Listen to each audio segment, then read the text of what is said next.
Hey, Nicole, yes, two separate food banks both told me similar observations. They're having enough food come into the doors of the food bank, but they're seeing more people needing assistance and food. She had about 5 children.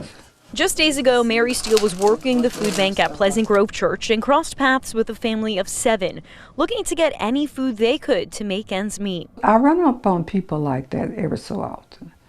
But I know it's our duty, if we can, to reach out to them. Right now, Steele says donations are still pouring in. Most of it is from the members of this church and our little small missionary society. But the problem she's starting to see, more people needing food, having to keep up supply in this small cupboard. People calling for food, yes, I have had an increase. That's why we are pretty low.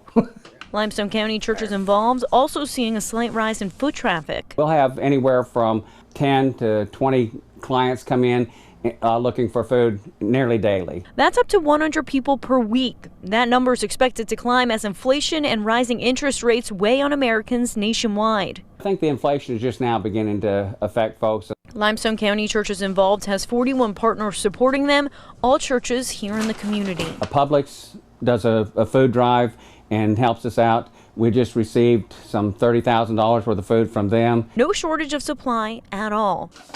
Publix, Panera Bread, and Hometown Market, 3 commercial companies, ensuring LCCI has the materials they need to support their community. Some of the folks that it's affecting as far as inflation may not realize that we have a food bank like we do here. One family will have a couple of bags of groceries that runs about $95 to $100 worth of groceries. With the economic changes shaking the nation, one thing remains the goal. Nobody in Limestone County goes without food.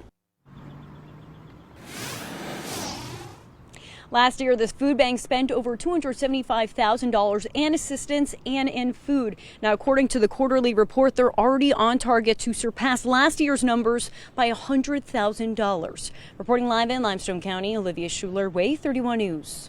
The Limestone County churches involved offer general assistance support as well. The organization asks that you visit them on Jefferson Street to fill out an application for any aid, whether that be electric, water, rent, or other utility bills.